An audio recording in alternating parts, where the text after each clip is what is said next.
Është një mundësi e mirë për të prezantuar trashëgiminë shqiptare nëpër botë.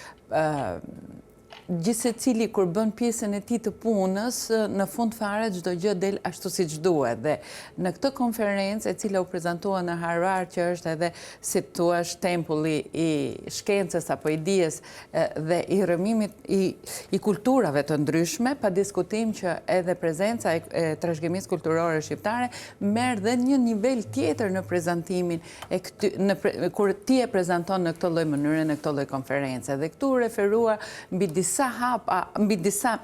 produkte të cilat janë të pjesë e trashëgimisë kulturore. Cila ishte Polifonia Labe, e cila vërtet ka një jehon të bukur, ka një tingull jashtëzakonisht të mirë. Unë nuk mund të marr përsipër të flas shumë gjatë për këtë, për faktin sepse Polifonia Labe është aq e bukur dhe ka atë pjesën e vet të trashëgimisë kulturore e cila tërheq vëmendjen, por është edhe pjesë e UNESCO-s, Polifonia e Jugut.